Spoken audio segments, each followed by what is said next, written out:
Hello, everyone, and welcome to Some Like It Classic. I'm your host, Tami Goveia. Today, we are going to be exploring the Cassidy Jones lore with Ryan Cassidy.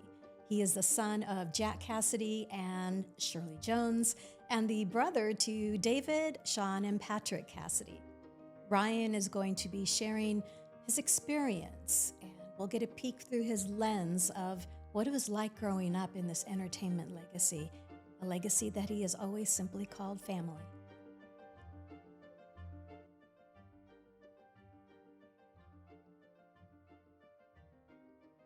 Welcome. Okay. So happy that we could finally make this happen. Appreciate it. You're a busy guy, Yeah, no, Mr. Ryan everybody's Cassidy. busy. Everybody's busy. I have a couple of pages here because I wanted to start with talking about your father and your mother, which is a show in and of itself. And maybe one of these days we will do a show just spotlighting their career, their passions, their views on family. That's a good concept. I think so, Keep too. that in the back of your mind. All right, Jack Cassidy. So it's so funny. We went out to dinner with friends last night, and I said, I'm interviewing Ryan Cassidy, and like everybody, we're the same age. Well, I'm a year older than you. Yeah. So everyone knows the Cassidy family. Yeah. I didn't have to explain anything. Yeah. And I said, do you have a question you want me to ask Ryan? Yeah. And Mike thought about it, and he said, I got to tell you, Jack Cassidy on Columbo, I think he did two. I know he did two, but I think he did three, plays the absolute best villain. Yeah. Is that Agreed. true? Agreed? He's considered, I think, one of the best, if not the best, by all the polls that they take on who is the best villain in Columbo. My father, he did three of them. And he did one called Murder by the Book that Steven Spielberg directed and Stephen Bochco wrote. And it was the first one that he did. And not to change subjects, but speaking of getting dressed up, my father wore all of his own wardrobe in almost all of the roles that he played. It was sort of something he insisted on. But anyway, we cut back to Columbo. He was pretty great in those characters. And when I was a little boy, my father picked me up and took me to the Universal lot, where I think I met him at the Universal lot when he was filming The Magician Columbo. The Magician, that's right. Fantastic. Called Now You See Him. Yeah. So the great Santini was his character. He was and I remember my father showing me tricks that he was learning. They had hired a professional magician to teach him, like the thimble trick and the just a variety of different tricks that he had to learn how to do. Did he have any stories about Peter Falk and his experience with him? His connection to Peter Falk was very. They got along great. They were friendly with each other, and he just admired him and loved his character.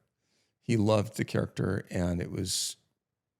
I don't think it was a real stretch for Peter to play Lieutenant Columbo. Exactly, which is probably why he was so good. Which was the LA Police Department. So he was great. He was great in it. I'm going to just give some highlights. With this podcast, most folks are familiar with Jack Cassidy, but just want to do some highlights. He's a Broadway baby. Began his career on Broadway. Wish You Were Here, 1952. 16? He was younger. He was born 1927, so 1952. So he was, he was a little bit older than 16. He was in. I Have Something for the Boys. That was the first. As chorus. But exactly. But as far as a principal, Wish You Were Here was it. Isn't that where he met your mother? He met my mother just shortly afterwards. Ta-da! Received a Tony Award for Best Supporting. For She Loves Me. For She Loves Me, which was in 1964. Correct. Has earned 2 Emmy Award nominations. Correct. For his work, He and She, and then Andersonville. Correct, the Andersonville trial. Became famous for playing Columbo, of course. And this one in particular, playing John Barrymore. You posted something recently on Instagram. W.C. Fields and Me. a photo Yeah. of it. And was he staring out a window? And Yeah, those were publicity photos that were taken. was that his own outfit that since you mentioned? I can't say that for sure, but Okay. it could have easily been his own outfit. Most of the outfits that were his were the suits that he would be seen in many of his roles. So more of the modern, contemporary pieces. Single-breasted or double-breasted suits that he was often in with peak lapels. Those were his suits. And they were made by a tailor by the name of Harry Cherry in Beverly Hills. They were bespoke suits. So, what year was the W.C. Fields and Me? it was the last movie he did, Okay. and it was 1976. So, 76? It was released in 76. Okay. I believe he was probably working on it in 75, but it was released in 76. And I remember being with him on that shoot as well. We went to a house in San Marino, and I spent the afternoon playing in some of the old cars that they were using for the film shoot. So you were about 9 or 10? I was 9. You were 9. Yeah. Yeah. Do you have clear memories? I have clear memories of certain locations that I was at with him.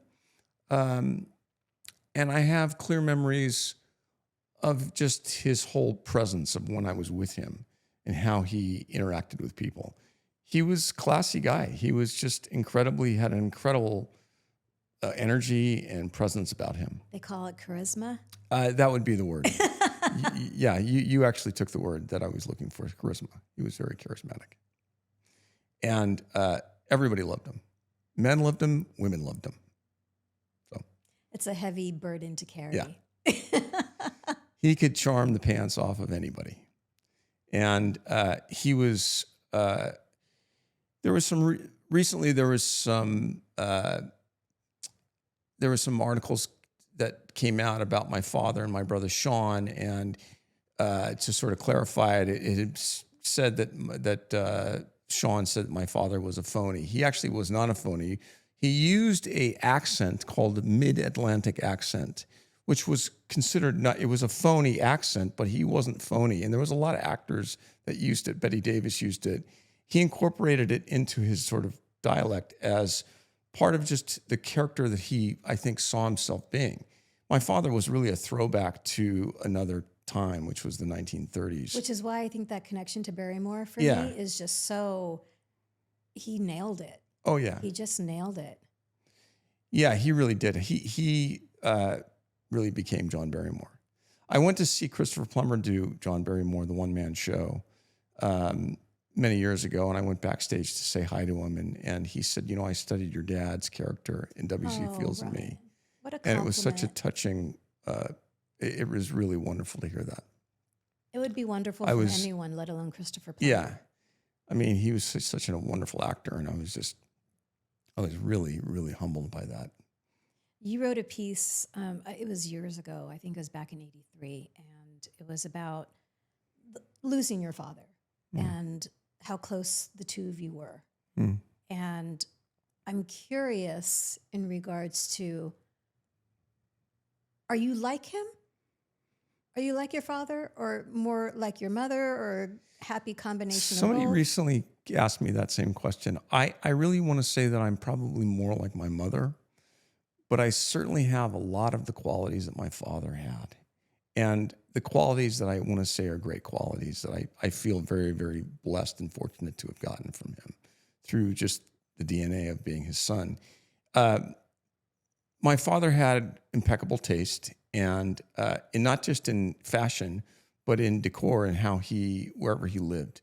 His home was just beautiful wherever he was at, whether it be the house that I was raised in that he decorated, really, where my mother was also living. Or when he moved out, my mother and he got separated, he just always created this incredible environment. And that's something I think I got some of. I've created that in my own home. Warmth, just a lot of historical items and things that tell a story. Was he a collector like you? Yeah, he loved early America. He loved colonial furniture. He always wanted to have a farm back east in upscale New York, and loved sort of that farmhouse kind of look. Loved that. And but the condominium where he passed away in was just beautifully decorated. Lots of old theater memorabilia and, as I said, more colonial pieces of furniture that were beautiful. I think that he and my mother at one point went to a sale that Hearst Castle had sold off several things, and somehow he was able to get some things that came out of Hearst Castle. And I have a mirror that William Randolph Hearst had purchased somewhere. And he had just great taste. He had a great eye. He could have easily been a decorator. In fact, he was a decorator. He just didn't do it professionally. And I think that's something that I believe not just myself, but my brothers also got. And I think the mindset that my father had of connecting with somebody one-on-one and making them feel like they were the most important person in the room, and really believing that, and it wasn't just something he created but he really wanted to make people feel happy and comfortable. And he wanted to make them laugh. He wanted to charm them. And I'd like to say that maybe I have a little bit of that sometimes, not always, but I do. I think I do. But I really have more of my mother's. My mother was pretty balanced woman growing up, in the sense that she was the backbone for everything. And she was the one that ultimately, when she saw that things became a little chaotic, she was able to sort of line things back up again. And I'd like to think that I have the ability to do that. Growing up in a show business family, not always, but I certainly, as I've gotten older, have been able to figure that out. And I'm very grateful to my mother for that. So anyway, that's kind of where it's at. But I do have many of my father's qualities, and I'm grateful for that. Is there a quality you don't have that you wish you had of his? I wish I had half the talent my father had as a performer.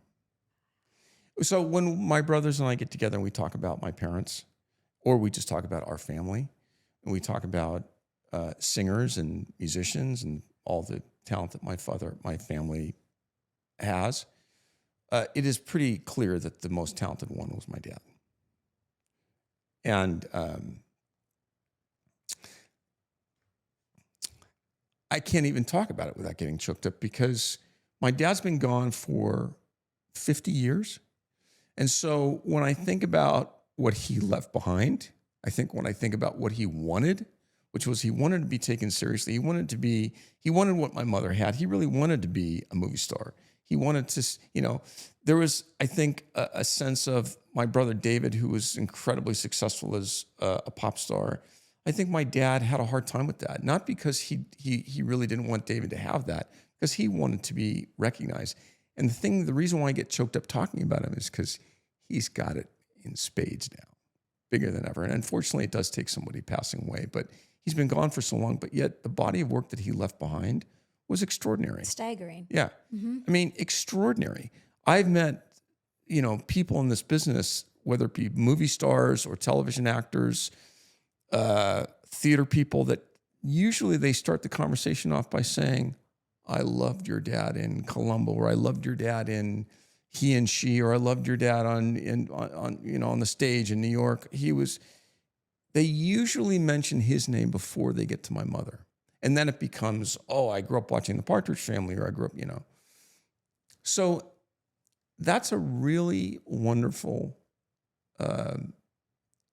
I get so excited when I hear people talk about him, because it just means that for the short amount of time that he was here, he really made an impact as a performer.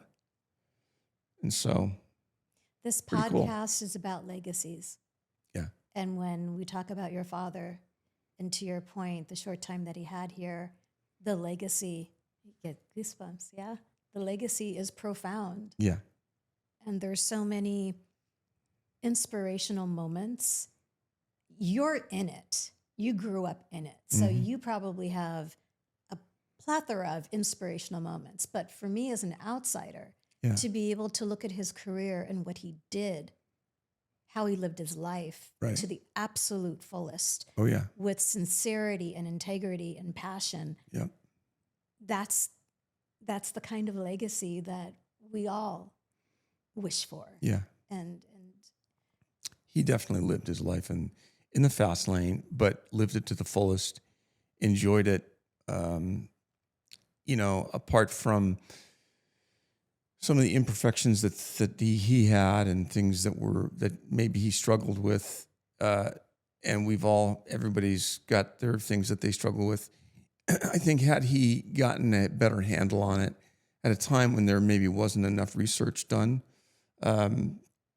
with regards to medication for people that have bipolar, which is what he had, unfortunately, and also, excessive drinking and smoking and all the things that people did then, I think that he would have had a chance, and maybe he would have not died in the fashion that he did. And he could have had some more time with us. But I think, again, that what I do remember my mother always telling me was that my father was so afraid of getting old. He did not want to get old. It really created such anxiety and fear in him. And he didn't. He died at a young age of 49. What terrified him about getting old? I think vanity had something to do with it, to be honest with you. And I think just, people would say to me, God, your dad looked older than 49. It's not that he looked older, it's that he carried himself as an older person. Yes. By the mere fact of the way he dressed and the way he styled his hair. And he went gray at a very young age. So, and just his whole demeanor was of again, that aristocratic type of a person that he wanted to sort of be is what who he tried to embody. And whether it be John Barrymore or an Errol Flynn type of an actor, and he really wanted to live that. That's the way he lived his life. So he didn't get old. I mean, he's kind of the portrait of Dorian Gray. He didn't get old.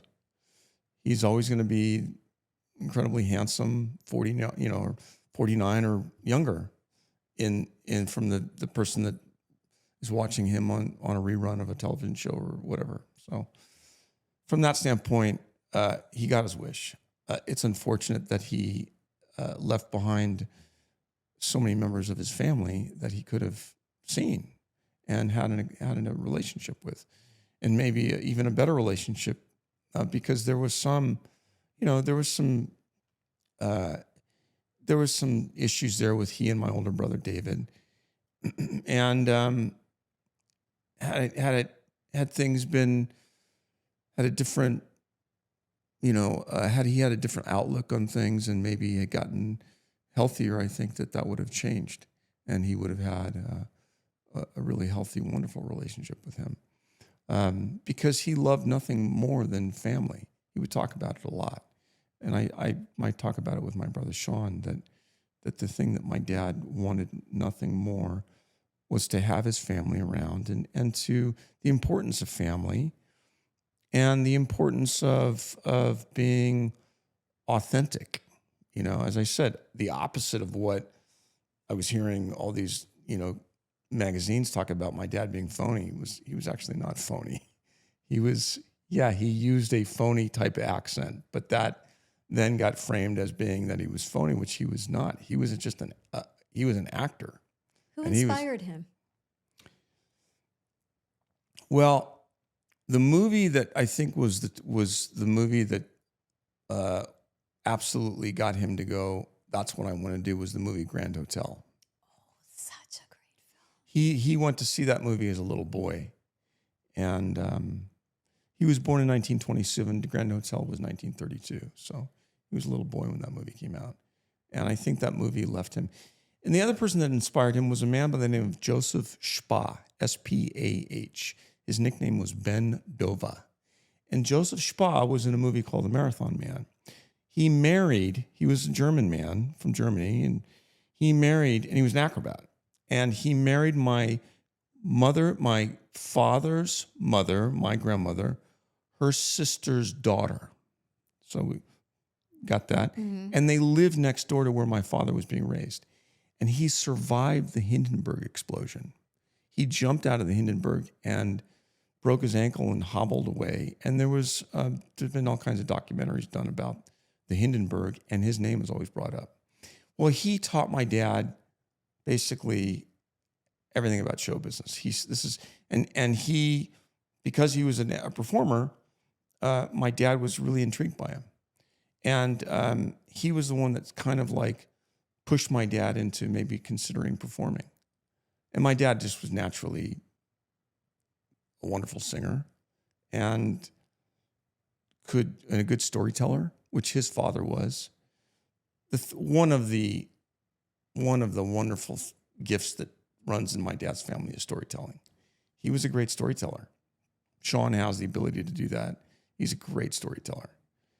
That, where you tell a story in a way where it's you pull the person in and it's funny and it's real and you just go, wow. So my dad had that ability. Anyway, Joseph Spa was really my dad's inspiration for show business and the movie Grand Hotel. It's amazing to have a person in your life where you can look back and say, they were the catalyst. Yeah. For the direction that I decided to take. Right. Not everybody has that. Kind of a mentor. That's right. Yes. Very true.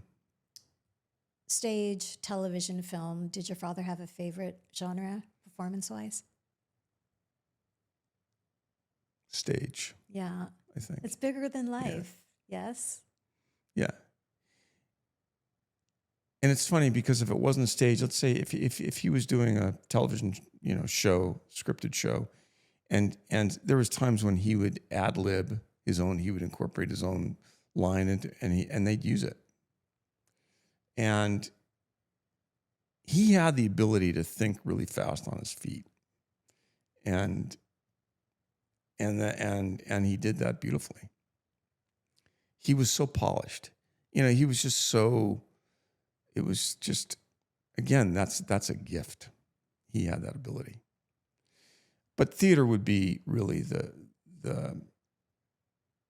place where he belonged. And when I talk about my dad with Shaun and Patrick, and when David was around, we would always say, "Where do you ever feel Dad's presence?" And they usually all say the theater. Yeah.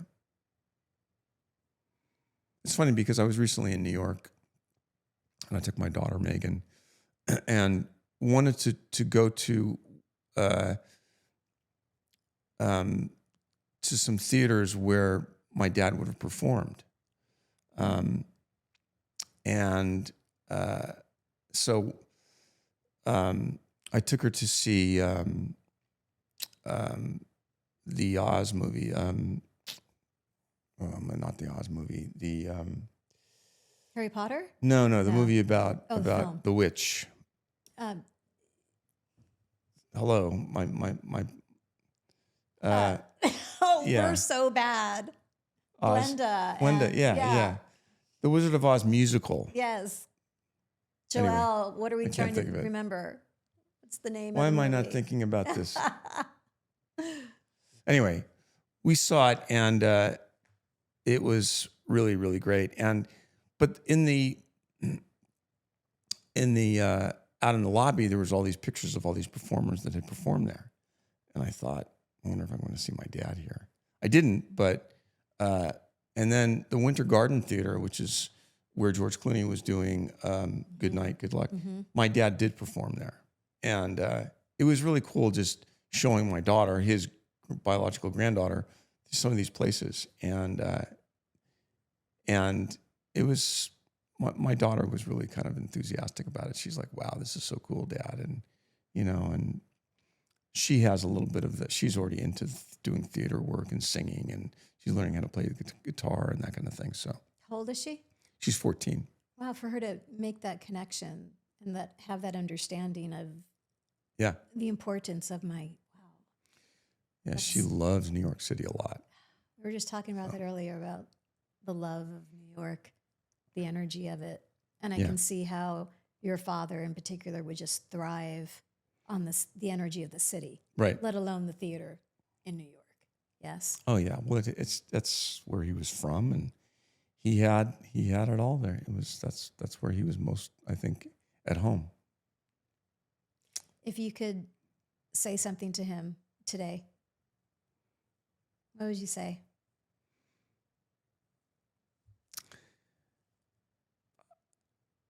Thank you for the, thank you for allowing me to see what you gave me. And there's not a day that goes by that I don't think about you. And thank you for making a lot of people happy through the years and not knowing really what you had when you were alive. But you sure do know now, I hope. So thank you. I love you and I miss you. Yeah. Shirley Jones. The highlights. Broadway. Again, another Broadway baby. South Pacific, Me and Juliet, Maggie Flynn in the 60s, which she was nominated for a Tony for that. Film, of course, Oklahoma, Carousel, The Music Man with Robert Preston. And I remember in high school doing Oklahoma, doing The Music Man, and had never seen the films. And I thought, I'm going to watch, I like musicals. I'm going to watch Oklahoma and The Music Man. Yeah. And she is, to me, as how old was I? 15? A songbird of sorts. She has the talent of, when she sings, it's effortless. There's no strain to it. It's just organic and fluid, and there is an ever-present halo about her. There's this light. When you see her on the silver screen, there is just this light that she emanates. Yeah. And then obviously the Partridge Family, on television. And she was on Raising Hope, the sitcom Raising Hope, for a while. So Partridge Family for me, it was 70 to 74. So I was on the younger side. So I didn't really appreciate the Partridge Family until later in life. Crush-wise, it was Shaun for me. That's rock and roll.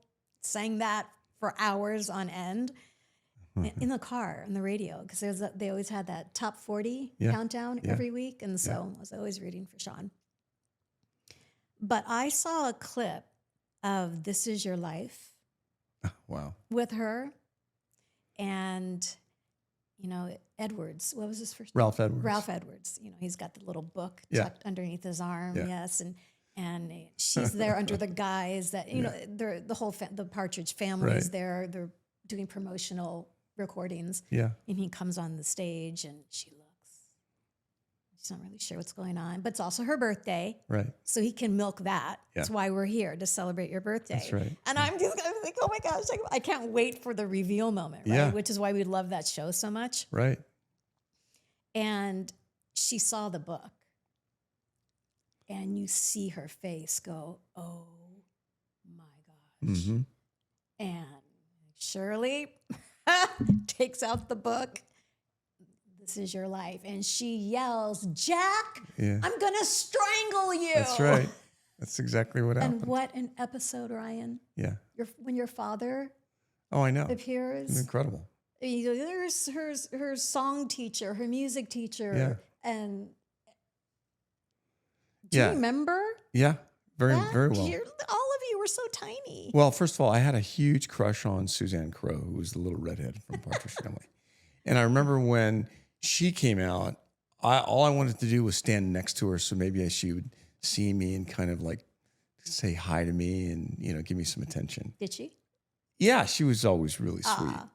Yeah, but she was older than me, and she was working with my mother every day. So I was in school. I didn't get to really see her much, but I had a crush on her, and I just remember being kind of nervous, like I'm standing next to Suzanne Crowe, and maybe she'll notice me and say something. And but I remember just the emotions that I had of her being there, and I also remember being on camera and knowing full well that everybody's watching.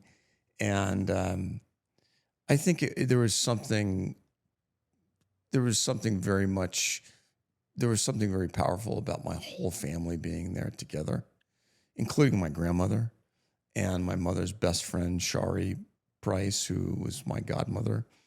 And I remember just feeling happy and thinking this is a really cool moment. What's so amazing about it all is that all through, all those years ago, I think it was 1972 or 3 that we did that, or 71. I was 5. So it was like, I think 71. But when I watch it now, it's just so cool. I love it. It's so beautiful. Even though Ralph Edwards was kind of goofy at times with reading the cue cards. Exactly. And, Yeah. there was something charming about that. And, but it was just my mother was so authentic all the time. She was just, my mother was, the thing about my mother that I always tell people is that my mother didn't really see herself as being this movie star. This Oscar-winning. Yeah. I mean, she was a star. movie star really before I was born.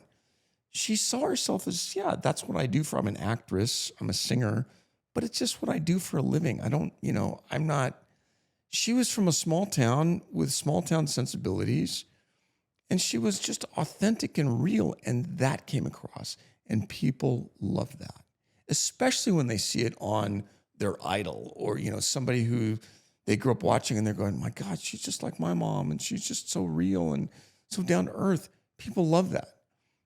And that's why she was one of the added bonuses to loving her so much, is because of her ability to make you feel, that you're not just some fan wanting to go up and get her autograph, that you're a human being and that it's okay that you like her. Thank you. And she's just, genuine, stares you right in the face, makes you feel like you're the only person in the room. My dad had the ability too, but in a different way. My mother had that ability, and people loved her. And she was just gifted with these incredible talents, the ability to sing beautifully and to go out in front of a movie camera and perform. Her first motion picture, which was Oklahoma. She had never done anything. And she did it with just like she'd been doing it since she was a little tiny girl. I remember on that episode of This Is Your Life, she made it very clear that she had people in her life that believed in her. Yeah. And wanted her to succeed and were there to protect her because she was so young and inexperienced. But her talent is one for the ages. Yeah. She got lucky in the sense that she always says that, I'm the luckiest person in show business. One of the attribute, or one of the things that was so fortunate for her, is that the people that did watch her and protect her really did genuinely care about her. Her co-stars, Gordon McRae, thought the world of her, loved her. He was older than her. Burt Lancaster loved her. They looked out for her. They made sure that she was okay, that she was taken care of. She was always taken care of.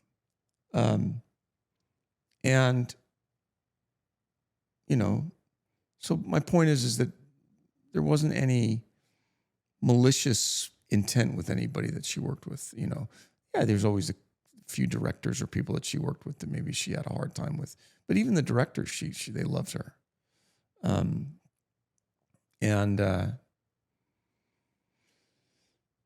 So she had an incredible career, fortunate. I always tell people that she chose to do the Partridge Family because she wanted to be home and raise her kids. Because in those years when you took a television show and you'd already won an Academy Award as a movie actor, agents and managers would say, you can't do that. You'll never work as an actor again in film. Looked down upon. And she didn't care. She's like, nope, I want to see my family. So again, going back to This Is Your Life, she mentioned that Or was it? I also watched the This Is Your Life for David. Yeah. I think maybe she mentioned it on I was that. there actually when they did that one. Yeah, for David. they brought all the boys on. Mm-hmm. You know, everyone's grown up, and Yep. it was beautiful. Yeah. It was so emotional to watch, and just seeing David's reaction to Yeah. everything, and especially when his mother comes out, and Yeah. you know, when Susan Day came out, there was just a beautiful connection that they had. And but I remember your mother saying when she got cast, or when she got offered, or when they were in talks for the Partridge Family, David wasn't part of the scenario yet. And then when she found out that they were thinking of bringing him on, so she didn't take the job because she knew she was going to be working with David. So they offered it to her first. Okay. And then she didn't know that David, and then she found out afterwards, and it was like, well, that's perfect. And she wanted to keep it from David. She didn't want to tell him. Bear in mind that she's married to, my dad, his father. Mm-hmm. So she didn't want to say anything. She wanted it to be a surprise. Okay. So their first day, their first table read day, David was there and saw my mom and said, "What are you doing here?" And she said, "What are you doing here?" As a little sort of fun way to introduce each other to the show. David loved working with her all the time, every minute of the day. She was genuine, and she really was. It wasn't a real stretch for her to play Mrs. Partridge. That's very much who my mother was. The matriarch, Yeah. right? Keeping the family together, Right. and yeah. Strong in a silent way, but very strong. And you knew who the leader of the house was. What do you think She David was that way. learned working from her, or working with her? Because he hadn't done television. No. And Well, wasn't really he as- saw her professionalism. My mom was a pro right out of the gate. She knew her lines, knew where her marks were, where she had to, knew all of her choreography. When it came to blocking, she was a pro, and I think everybody saw that in her, and they thought, that's how you do it. She also, if there were any issues with anybody on the set, she would pretty much say, I'm going to, this can't, we have to fix this right now. And she would step in, and they would just respect her, and she would be the mediator for it and take care of it. I think David just respected her a lot. And she was always just real, like when David shot through the, stratosphere of fame and became like the most famous guy around at that time. He was a cross between the Beatles and, Taylor Swift, and, The mania was yeah, it was crazy. hard to Elvis, fathom. he was getting, I think, more fan mail at one point than Elvis got, or the Beatles. So he was huge. My mother always tried to explain to him, tried to instill just taking care of himself and not letting it get to him. She was, always giving him advice and being there as a stepmother and as somebody who he was working with every day. And I think David really did admire her and respected her and would go to her for, advice. So How did she feel about raising 4 boys? 4 boys. yeah. She was just naturally very good at it. She knew how to sit down, and she always came from a place of compassion, not judgment, and would always hear both sides of whatever the situation. If there was conflict, she wanted to know what was going on, and she believed in truth. Be honest, tell the truth, don't hide anything, and let's figure out what the solution is for this. And she would just do it with love. And you didn't want to let her down. Mm. You wanted to do the right thing, if anything, for her. It's powerful motivation. Yeah. Yeah. She was a really strong woman, though, in the sense that, she was an only child, and she had a a strength that came. I don't know where she got her strength from, but she was really strong. And when she put her foot down and she said, "This is not going to happen. This is how we're going to do it," she meant it, and you just went with that. This tiny little thing. Yeah, little tiny lady. Incredible power. Yes. Oh yeah. She married two complicated men.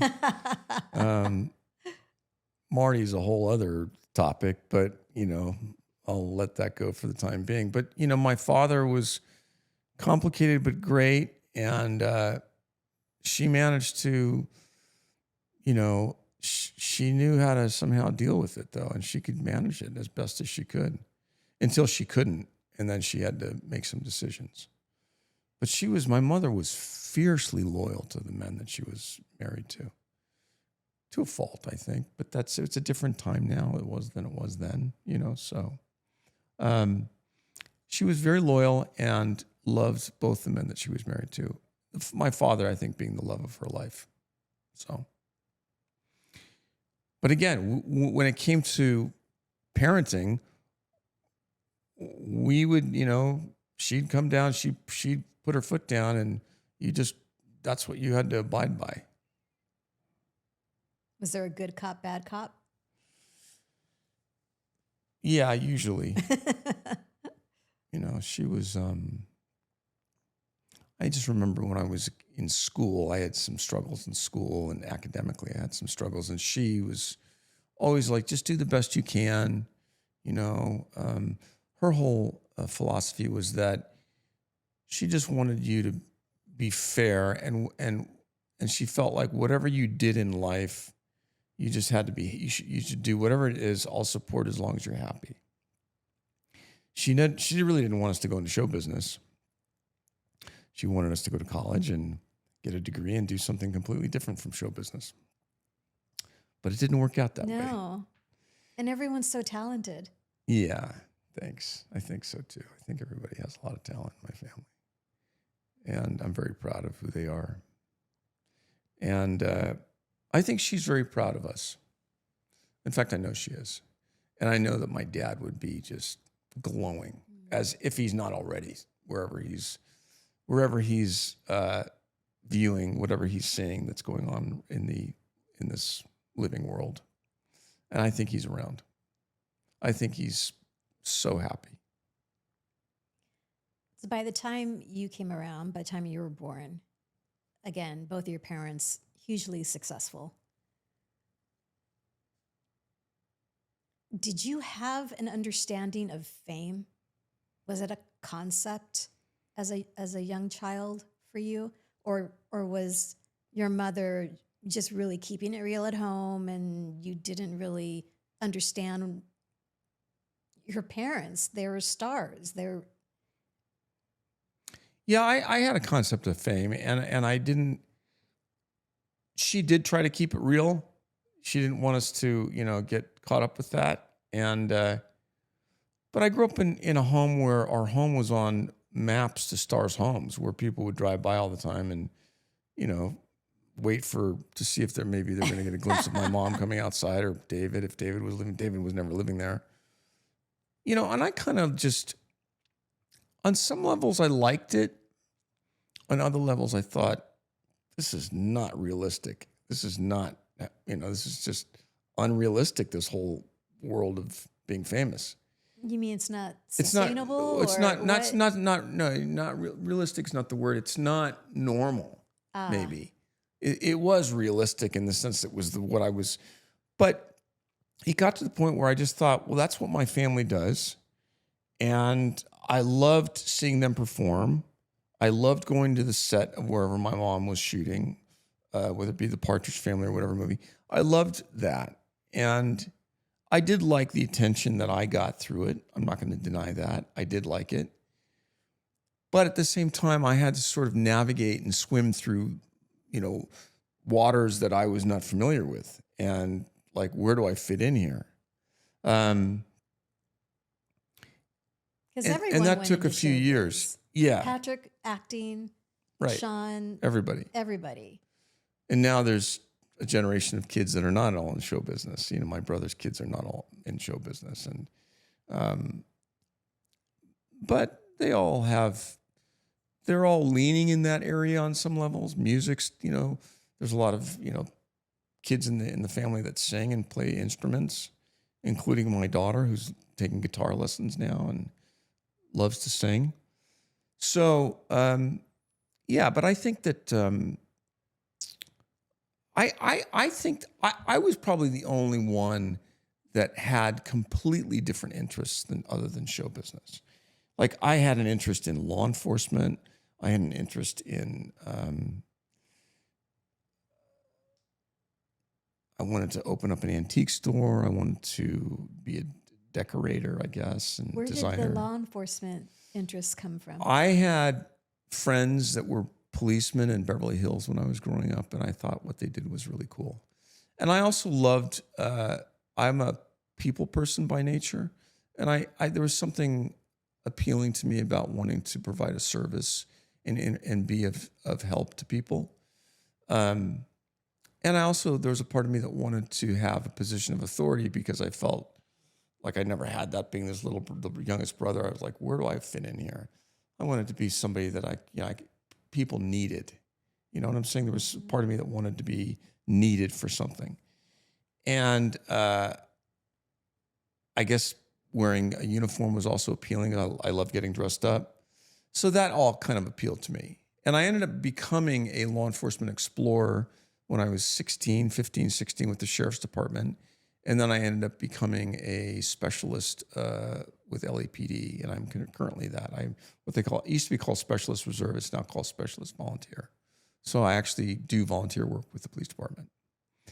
But again, I didn't do that professionally, but it was something that I was attracted to that I thought would be something I would like to do. Again, very different from show business. So, but I fell into show business. I mean, I was an actor, and then I fell into doing what I do now. So, how do you think your family would have responded, and how you would have responded had social media been a part of the scenario?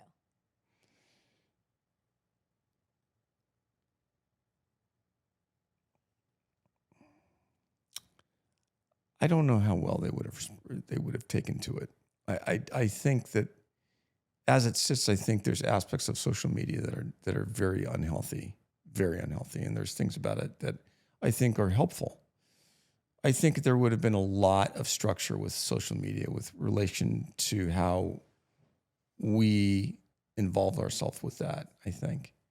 I know that from the standpoint of how Shaun feels about it, Shaun's not big into getting photographed, and he doesn't like putting pictures up on Facebook of our family. He's just not into it. And in fact, he's told me, please don't put pictures unless you ask me.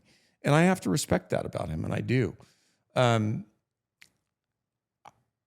I think it's become even much more complicated now with AI and not knowing what's real and what's not real out there, and young generation of people looking at that and, embracing it and, like, where's this going? It's pretty scary. I don't think that my mother has any idea on how involved and how detailed it's become and how absorbed it's just taken over. And I don't think she would have anything to do with it. I think the older generation, and I'm considered now older generation, I don't really like it. It's not my cup of tea. Again, I like things that are authentic, though. And I see the benefits of it on some levels, but when I look at social media now, I read stories or things that pop up, I take it all with such a grain of salt because I just don't, there's a trust factor now in there, and I don't know what I trust and what I don't trust. And when you look at classic Hollywood and the lives, there was that capacity to have privacy.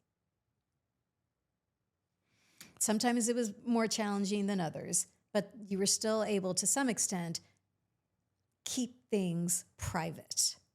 Nowadays, it's near impossible.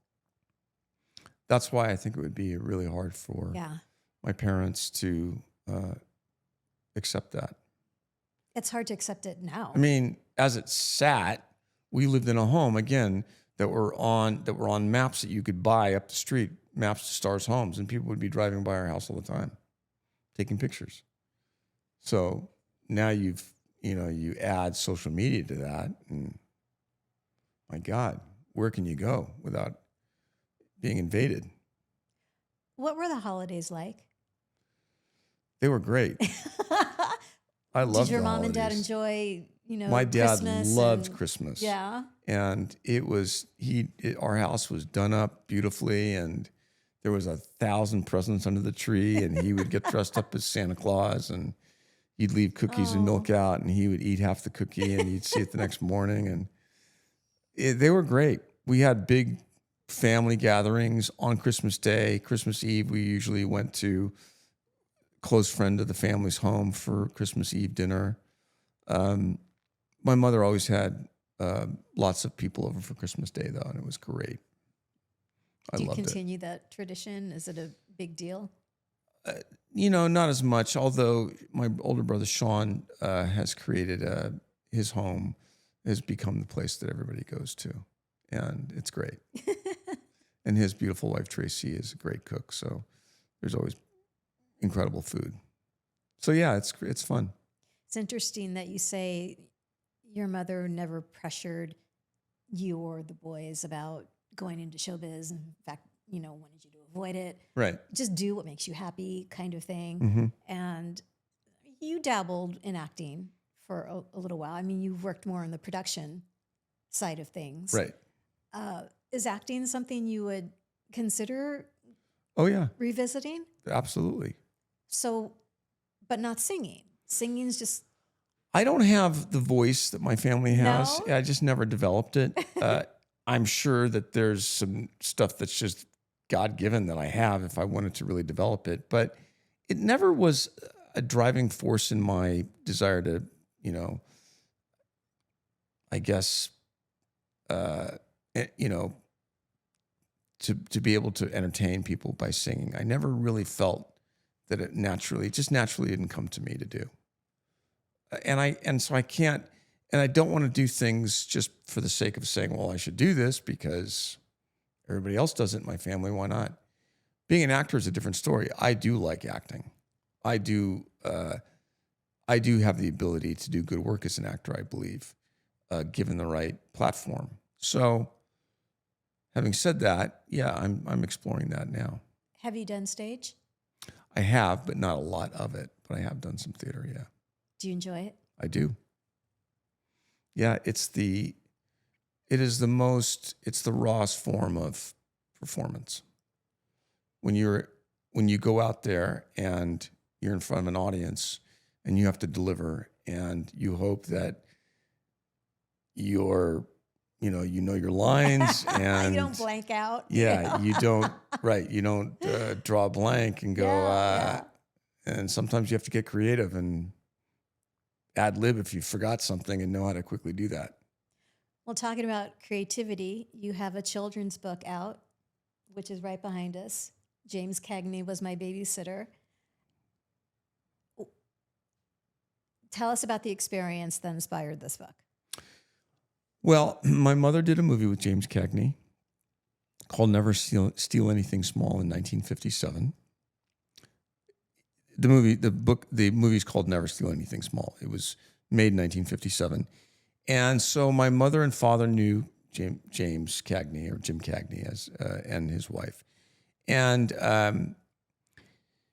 they stayed in touch with them. They would come, I guess they came over. I don't remember this, but evidently they came to our house for dinner one night in Beverly Hills. And after dinner, my mother said, let's go to the den and sit down and have an after dinner drink. And so they did that. And my mother had asked Jim to tap dance.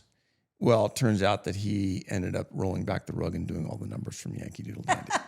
So it wasn't just one tap dance number. It was all of the numbers. Anyway, we cut to in 1973. My mother and father were separated, and my father was not living in the house that we were raised in. He'd moved out. And so he would come over and pick us up or take us out wherever he was, to the movies or to dinner or lunch. And so this one afternoon, I was the only one available, and he came to pick me up. And I think the plan was he was going to take me either to lunch or to see a movie. I don't remember exactly where we were going to go, but I remember that we got diverted. And he said, I have to stop by the Cagney's house to pick something up or to talk to Jim about something.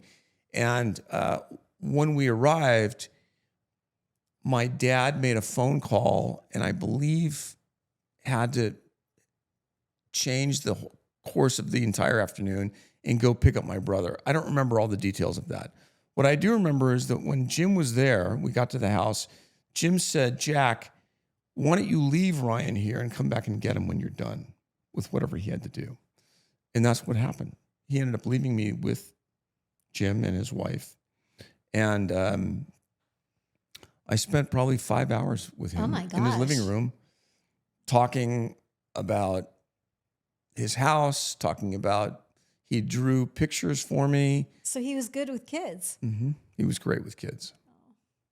And I just never forgot it. He drew this picture for me of a dancing gnome or leprechaun that's part of the story in the book. And I have that framed in my living room, and I look at it all the time. And I remember before I made the book, I thought, I got to tell this story that I spent the afternoon with James Cagney. In some way, I have to tell this story, a short story for kids or whatever, I didn't know.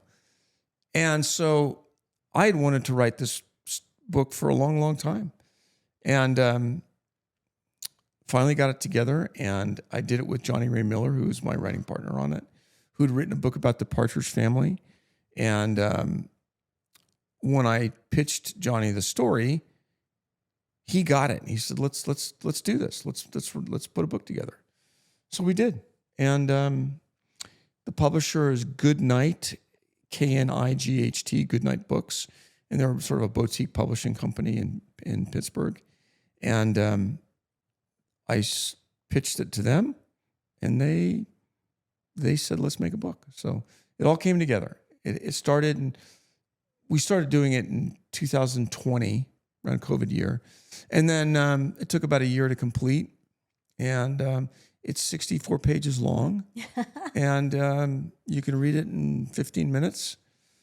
And it is exactly based on my memory. I had to remember, the details of that afternoon. It is completely accurate. And the thing that was most memorable was how warm and kind James Cagney was and how real he was. And that he didn't want to talk about himself. He wanted to really talk about what my interests were. And I never forgot that. So I did ask him if he would dance for me, if he would tap dance. And he said, I think those years are behind me. So he didn't tap dance for me, but he brought out a pad and some pens or pencils and drew pictures for me. So he loved drawing. And he had just a magical house. It was just, again, decorating. I loved decorating, and I loved decor, and I loved objects that told a story. And he had a lot of those types of objects in his home that were beautiful. I want to touch on where we first met was through the Art Deco Society of LA. And they threw a shindig celebrating the Art Deco movement centennial anniversary at the Goveia. And so I remember Margot Gerber, we were talking about how I could participate in this. And she says, yes, we're going to have quite a few people, curators that have collections. And she says, Ryan Cassidy will be there with his collection. It was the plates. Yeah. The plates. And she said, Ryan Cassidy. And I said, Margot, you don't need to tell me who Ryan Cassidy is. I know who he is. And she laughed. Oh, and I remember meeting you and your love of collecting. Mm-hmm. Which you've mentioned, your father, James Cagney. You've had these people in your life that are collectors, avid collectors. Right. And you recently posted a flask. Right, that belonged to John Barrymore. That does not belong to me. It belongs to a very dear friend of mine. Where did they find it? Was it an online type of thing? Gene Fowler, who's a writer, his son gifted it to my friend, Oh my gosh. Tim Walker. And Tim is a collector of W.C. Fields. He loves W.C. Fields. Anyway, he has it, including original drawings that are sort of self-portraits of John Barrymore that he has. So he told me about this flask, and he showed it to me, and I thought, wow, that's amazing. And he, I said, this should be in a museum. He said, well, find me the museum and let's put it there. I said, how about my living room? No, I didn't say that. No, he has it, and it's just a beautiful piece of Hollywood history. Well, your collection is a beautiful piece of history as well. Is it predominantly Art Deco, or? It's a cross between Art Deco, some colonial, and I love like burl woods and maple. I love Art Deco. So I would say yes, it's predominantly Art Deco, but it has a little bit of wrought iron, Art Deco, and a little bit of. There's a couple of colonial. As I said, there's an old roll top desk that was my parents'. There's one of those traveling library bookcases that come in sections that belonged to my dad. I have that, and I keep colonial things in there, old bottles, and then I love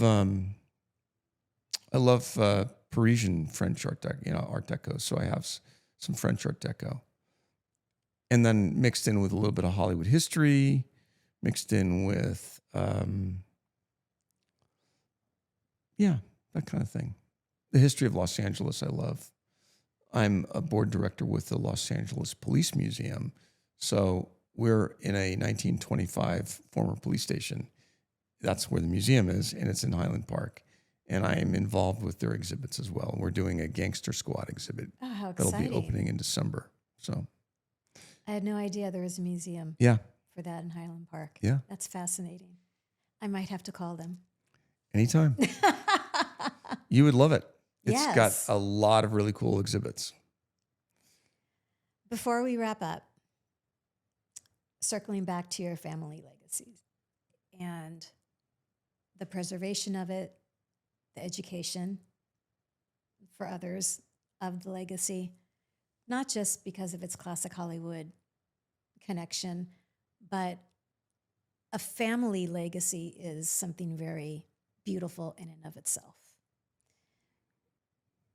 What are you doing in regards to the preservation? Preserve that? Yeah.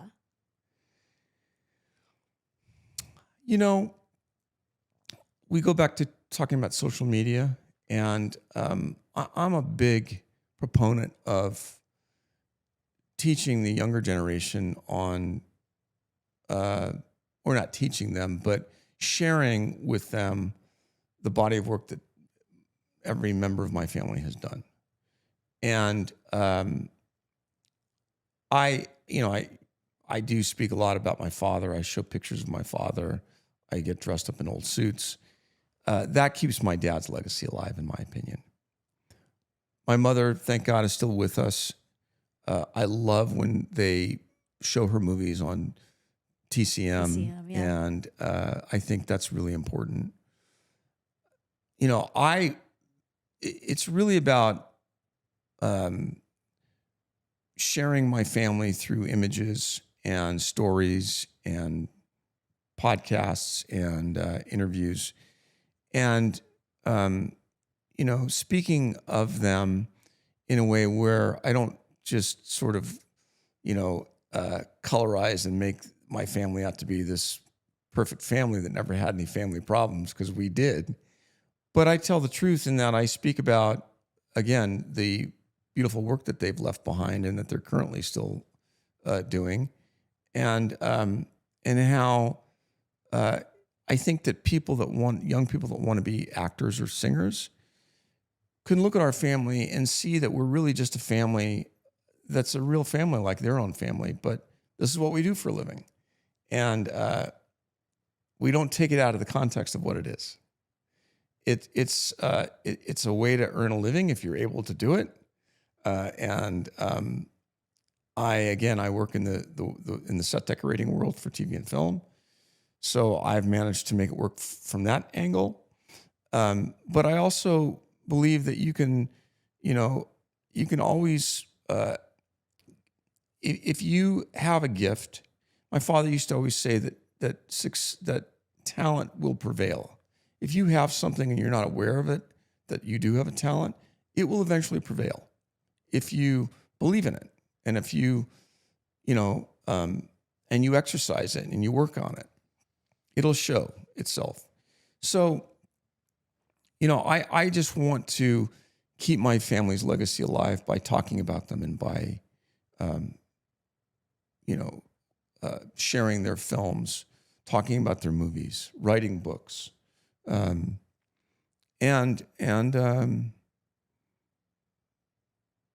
just being, just being authentic about it all with people, and so people can see that, hey, the one thing that I often hear is that you seem so normal for being in this show business family. Yes. I don't know what normal is, but what I do know is that I think that I have a very blessed, lucky life, considering that, for years, everybody knew who most of my family members were.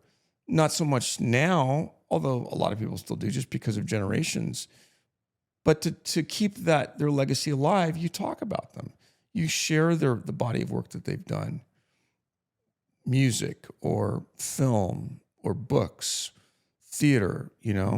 I'm the first guy to be going, hey, let's get a picture of my dad in here. Let's do this picture of my mother, and let's, because most often people just, it's not their fault. It's just that they may not remember. You have to always remind people about, who they are, because a lot of people may have forgotten. It's a very much of a, it's what's current that people know. So I try to keep their memory alive by photos, stories, books. My brother's doing his own show right now on the road. He's singing songs. He's touring again. Yeah, he's touring again. So he's doing it in that area. So that's kind of Patrick's teaching. Patrick is teach. Yeah, he runs a theater company. Yes. in Nashville, actually in Franklin. He's the artistic Fantastic. director for it. So he's really talented. Those theater roots, I'm telling you. He's he knows how to put on a show. He's had a lot of experience at it, not only as an actor, but now as a producer and director. He's a very talented guy. Well, I just want to express again my gratitude for having you here, because the legacy, the stories, your father's voice, your mother's voice, Thank you. all of your voices matter. Thank you. Yesterday, today, and always. And that's why I do what I do, so that people can have their voices heard and their stories told. I'm deeply grateful that you invited me. Thank you. And I appreciate it. It means a lot to me. We will do it again. Everyone, thank you so much for joining us today with Ryan Cassidy. It has been an honor. We want to be sure that you are following us on Instagram at Like It Classic. You can follow me at Tami.Goveia. It will be airing both in video and in audio form. So Spotify, iHeart, wherever you are streaming and listening to stuff, we will be there. Thank you again for joining us. This has been Some Like It Classic, a JLJ Media production. I'm Tami Goveia. Until we meet again.